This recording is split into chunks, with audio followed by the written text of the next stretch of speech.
रामकृष्ण हरी माऊली। सर्वप्रथम तुम्हा सर्वांना देवशयनी आषाढी एकादशीच्या खूप साऱ्या शुभेच्छा।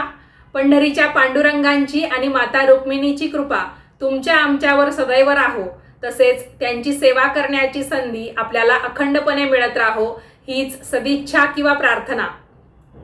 तर आजचा विषय असा आहे, एकादशीला तुळशीला पाणी का घालू नये, तुळशीची पानं का तोडू नये आणि तुळशीला स्पर्श का करू नये, म्हणजेच हात का लावू नये। तुळशीला तर हरिप्रिया किंवा विष्णुप्रिया म्हटलं जातं। जेव्हा भगवान श्रीहरी विष्णूंची पूजा आपण करतो, त्यांना नैवेद्य दाखवतो, तर आपल्याकडे बाकी काही नसलं तरी पण चालेल, पण तुळशीचं पान हे पाहिजेच। कारण तुळशीच्या पानाशिवाय ना त्यांचा नैवेद्य पूर्ण होतो ना त्यांची पूजा। मग असं असून सुद्धा एकादशीला असे नियम का आहेत की तुळशीची पानं तोडायची नाहीत, तुळशीला हात लावायचा नाही किंवा तुळशीला पाणी घालायचं नाही। तुळशीला पाणी नाही घालायचं, मग आपण तुळशीला या दिवशी नेमकं काय अर्पण करायचं, या सर्व प्रश्नांची उत्तरं आज मी तुम्हाला पुराण कथा, धार्मिक संदर्भ, इतिहास यांच्या आधारे देणार आहे। कारण सांगायची ठरली तर अगदी 2-2 ओळींमध्ये सुद्धा मी तुम्हाला या सर्व प्रश्नांची उत्तरं देऊ शकते, पण जेव्हा आपल्याला त्या प्रश्नाचं उत्तर समाधानकारकपणे मिळेल तेव्हा नक्कीच आपल्याला सुद्धा पटेल की हे जाणून घेणं किती महत्त्वाचं होतं। तर नमस्कार मंडळी, मी शीतल आणि आपण पाहताय शीतलवाणी। हा व्हिडिओ खूप महत्त्वाचा आहे, बरेच जण यावर प्रश्न विचारत असतात, तर नक्की व्हिडिओ शेवटपर्यंत पहा।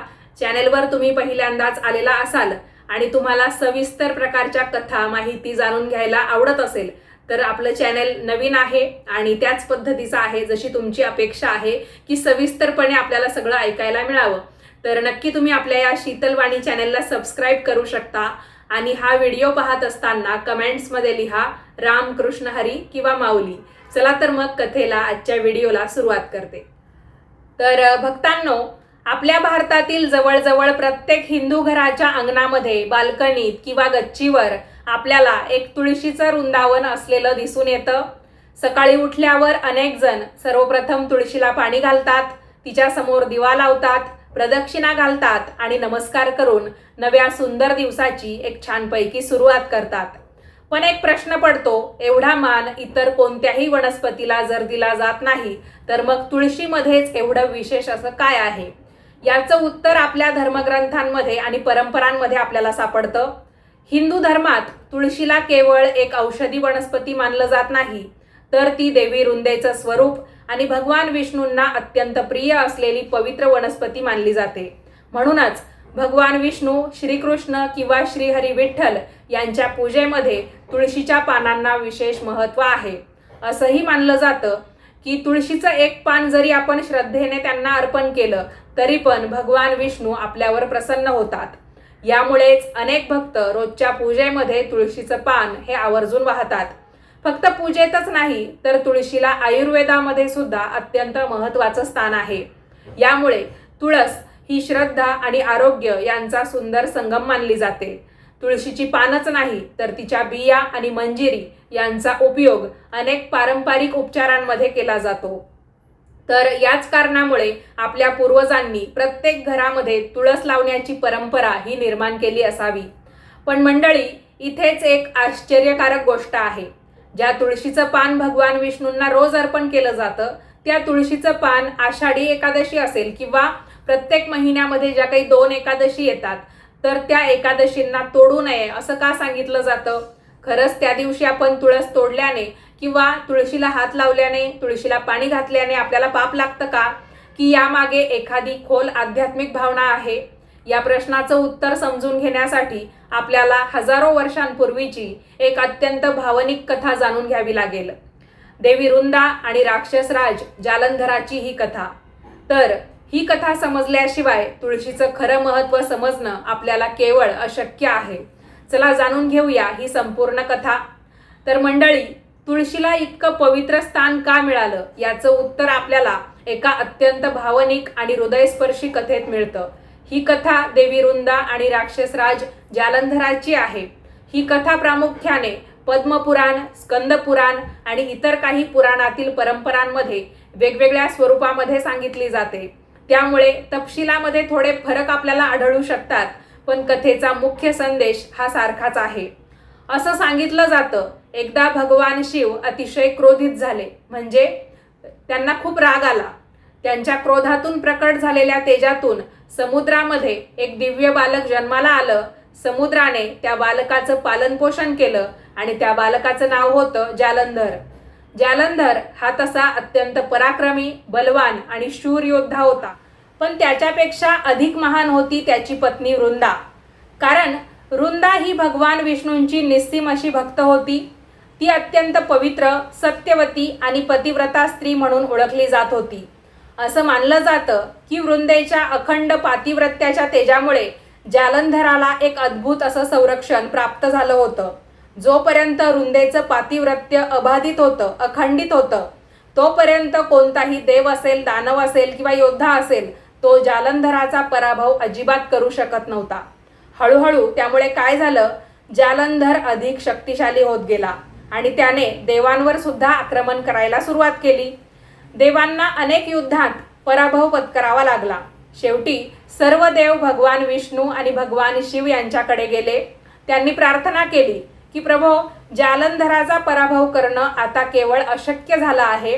तेव्हा सर्वांच्या लक्षात आलं, जालंधराची खरी ताकद त्याच्या शस्त्रांमध्ये नाही, तर वृंदेच्या पातिव्रत्याच्या सामर्थ्यामध्ये आहे. यानंतर भगवान विष्णूंनी अत्यंत कठीण निर्णय घेतला. असं सांगितलं जातं की जालंधर युद्धासाठी बाहेर असताना भगवान विष्णूंनी त्याचं रूप धारण केलं आणि वृंदेसमोर ते प्रकट झाले. वृंदेला सुद्धा काही क्षणांसाठी भ्रम झाला आणि तिचं अखंड पातिव्रत्य जे होतं, पतिव्रता जी होती, ती भंग पावली. त्याच क्षणी जालंधराचं दिव्य संरक्षण सुद्धा नाहीसं झालं. युद्धभूमीवर भगवान शिवांनी त्याचा वध केला. जेव्हा वृंदेला संपूर्ण सत्य समजलं, तेव्हा तिच्या मनाला प्रचंड वेदना झाल्या.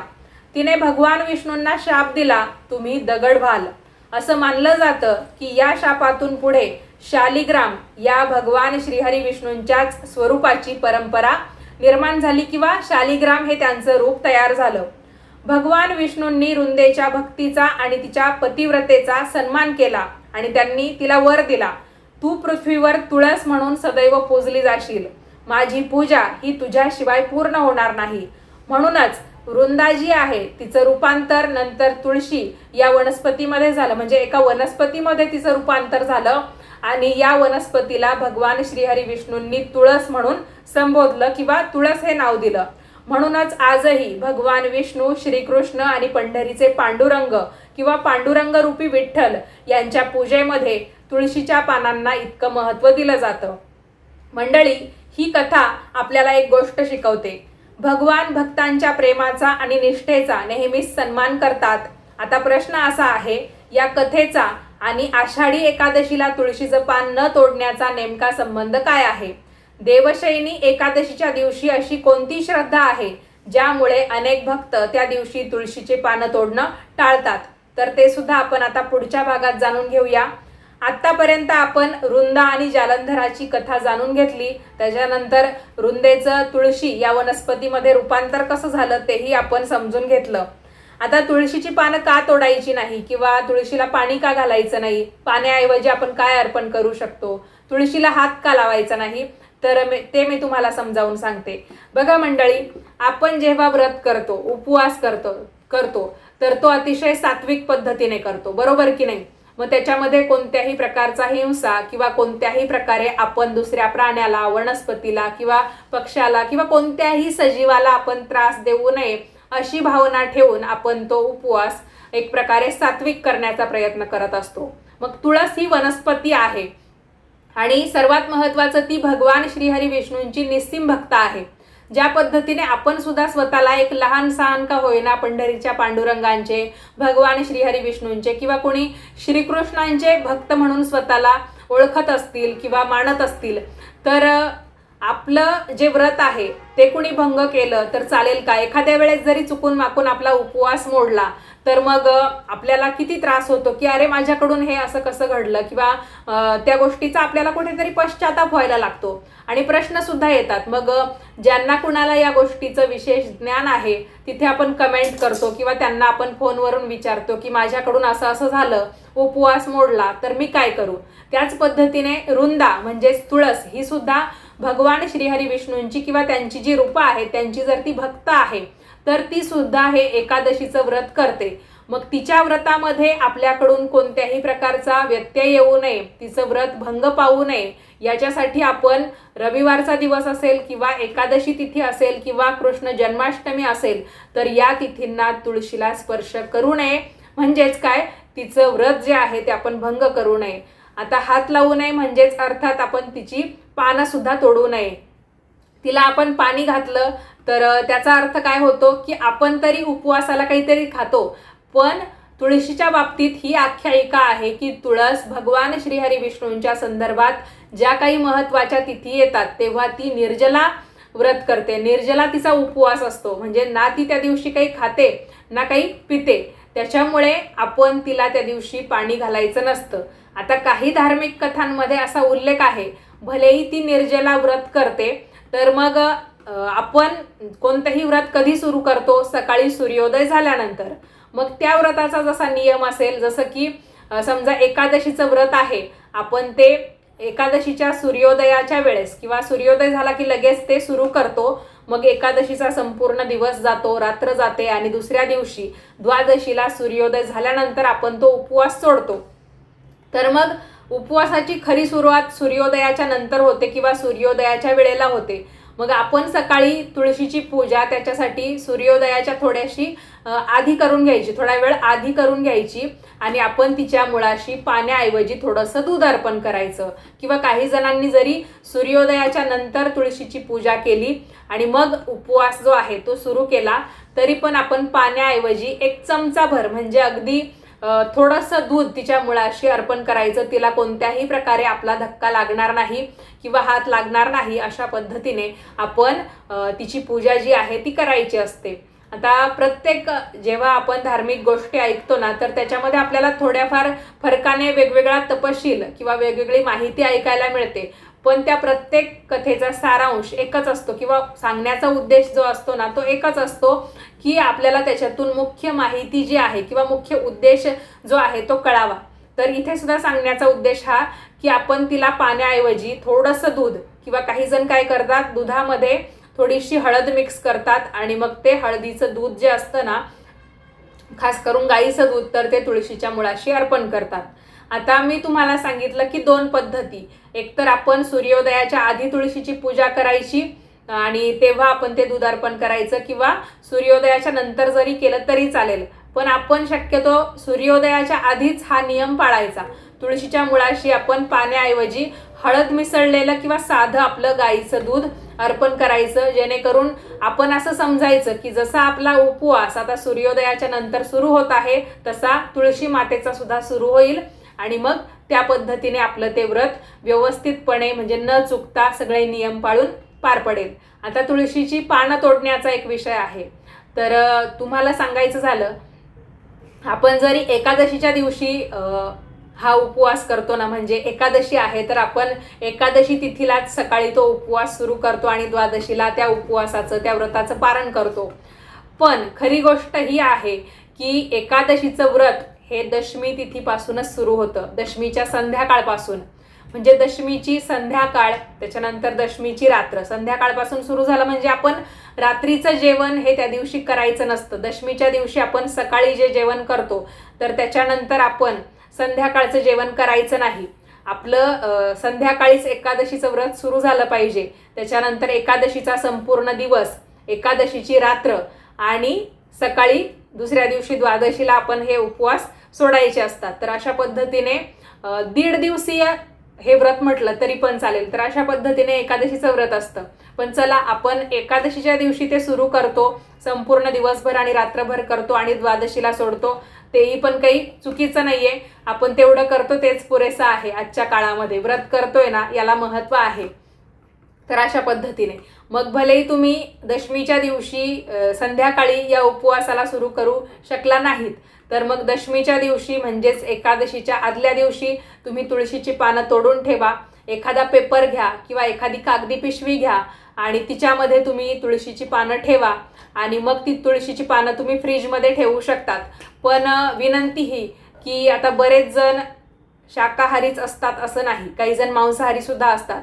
आणि फ्रीज असल्यामुळे काय होतं, आपल्या त्या फ्रीजमध्ये बरेच मांसाहारी पदार्थ सुद्धा आपण ठेवत असतो. आता काही जणांना सवय असते ना काही मसाला असेल किंवा काही मॅरिनेशन वगैरे काय जे असतं मांसाहारी पदार्थांचं, तर मग जे काही असेल, पण समजा मांसाहारी पदार्थ तुमच्या फ्रीजमध्ये राहत असतील तर मग तुम्ही तुळशीची पानं फ्रीजमध्ये ठेवण्याची चूक करू नका.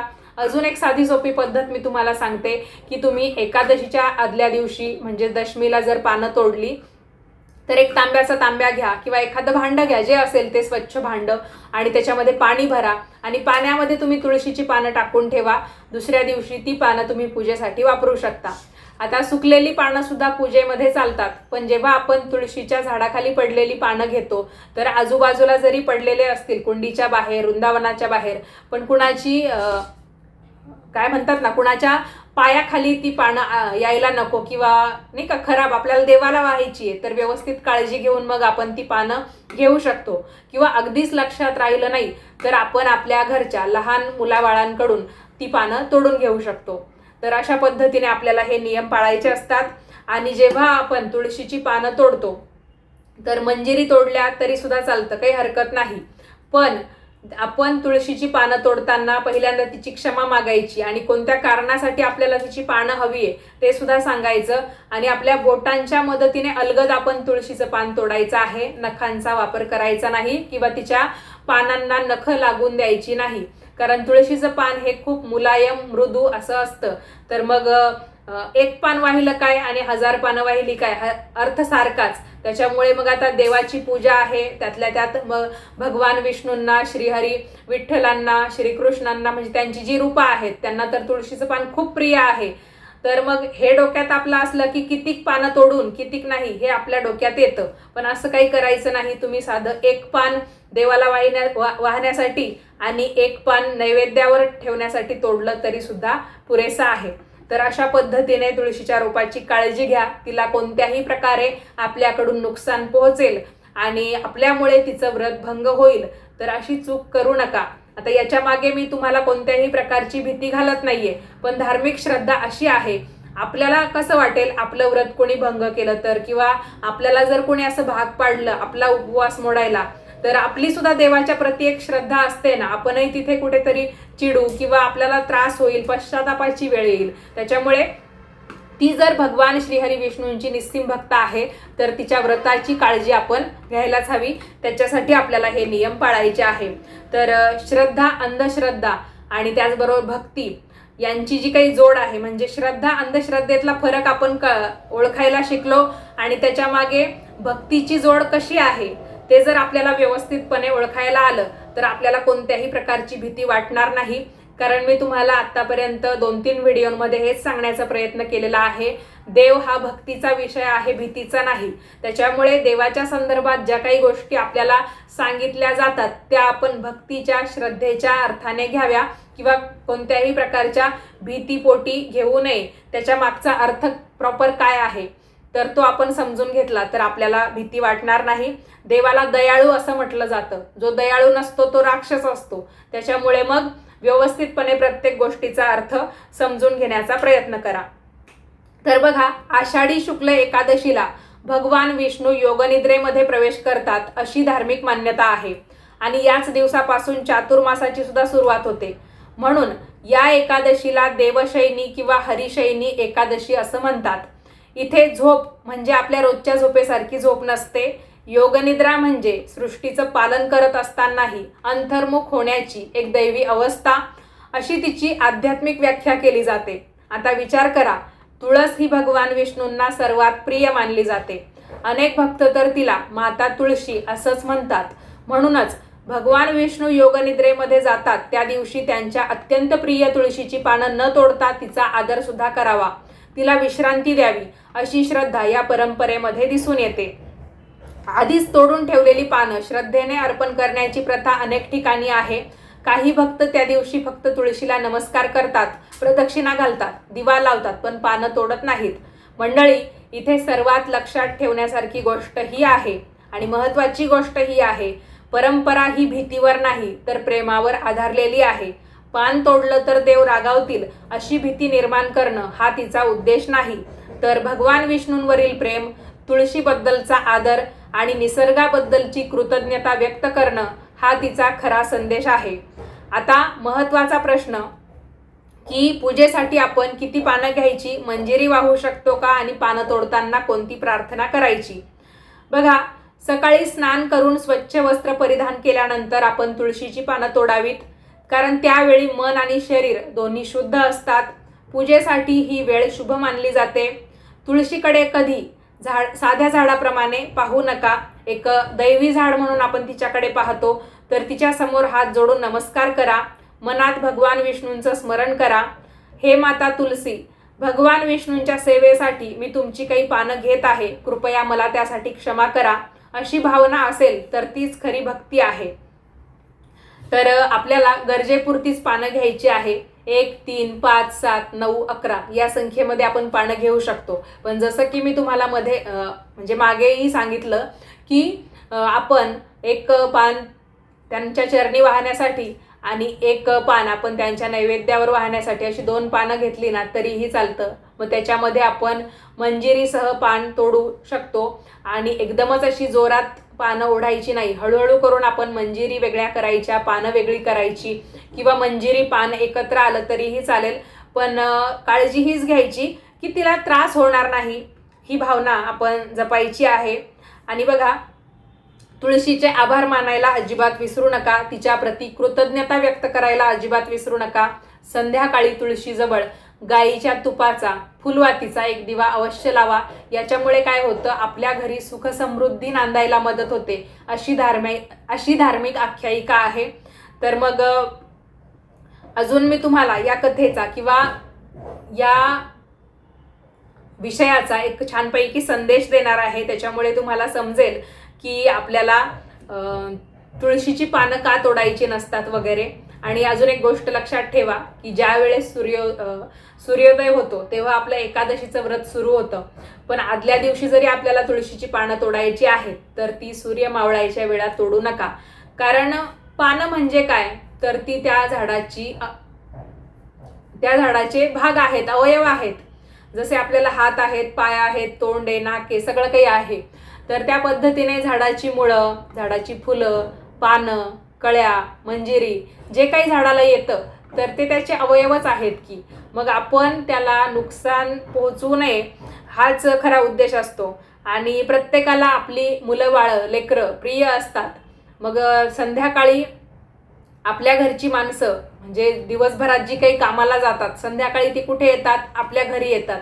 कारण त्यांचा ओढा आपल्या कुटुंबाकडे असतो की कधी मी आपल्या मुलाबाळांना, पत्नीला, आईला, वडिलांना भेटेल किंवा घरी मी माझा आता राहिलेला वेळ त्यांच्यासोबत घालवेल, अशी भावना असते. त्याच्या पद्धतीने प्रत्येक झाडाला त्याची मुलं बाळं लेकरं प्रिय असतात. तर त्याच वेळेला आपण त्यांना जर हानी पोहोचवायला गेलो तर आपल्याकडून साहजिक एक गुन्हा किंवा अपराधच हा म्हणावा लागेल. धार्मिक भाषेमध्ये जरी असलं तरी पण आपण ही एक भली मोठी चूक करतोय, असं होत नाही का, याच्याबद्दल जरा विचार करा. त्याच्यामुळे संध्याकाळ होण्याच्या आधीच आठवणीने एकादशीच्या पूजेसाठी लागणारी पानं आपल्याला तोडून ठेवायची आहेत. तर बघा, आज आपण तुळशीबद्दल अनेक गोष्टी जाणून घेतल्या. तुळशीचं महत्त्व, वृंदा आणि जालंधराची कथा, आषाढी एकादशीला किंवा कोणत्याही एकादशीला तुळशीचं पान का तोडू नये, तुळशीची पानं कशी तोडायची, मंजिरी वाहता येते का, खाली पडलेली किंवा सुकलेली पानं पूजेला चालतात का, चुकून पान तुटलं तर काय करायचं, क्षमा मागायची, दुसरं आपण काय करणार आहे.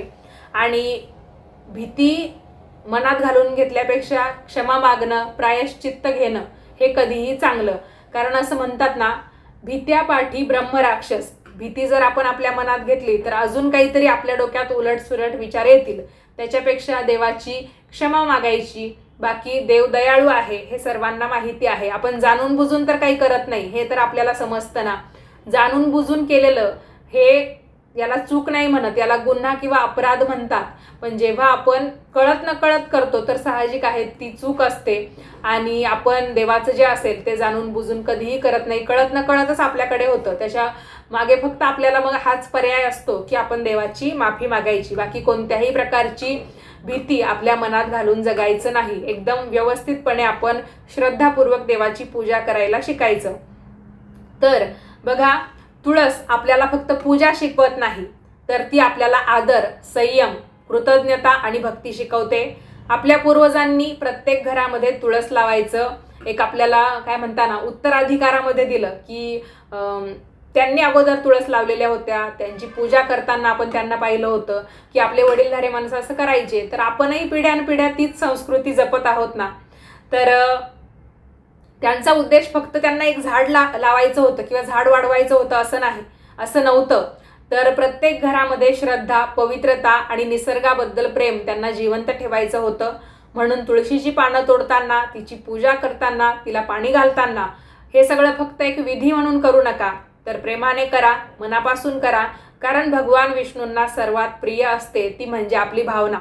त्यामुळे जर कधी अशी चूक आपल्याकडून झालीच तर मुळीच घाबरू नका. आधी तर नम्रपणे क्षमा मागा आणि पुढे अधिक श्रद्धेने देवाची सेवा करत राहा. हीच खरी भक्ती आहे. मंडळी, आषाढी एकादशी आपणा सर्वांच्या आयुष्यामध्ये सुख, समाधान, आरोग्य आणि भगवान विठ्ठल विष्णूंची कृपा घेऊन येवो हीच प्रार्थना.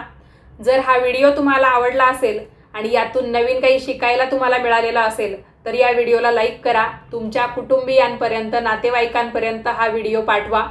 आणि याच पद्धतीचे नवनवीन माहितीचे धार्मिक, आध्यात्मिक व्हिडिओ नेहमीच पाहण्यासाठी आजच आपल्या शीतलवाणी या यूट्यूब वाहिनीला सबस्क्राईब करा. आज वेळात वेळ काढून हा व्हिडिओ तुम्ही शेवटपर्यंत पाहिला, अमूल्य वेळ आपल्या व्हिडिओसाठी दिला, त्याच्यासाठी तुम्हा सर्वांचे खूप खूप धन्यवाद. रामकृष्ण हरी.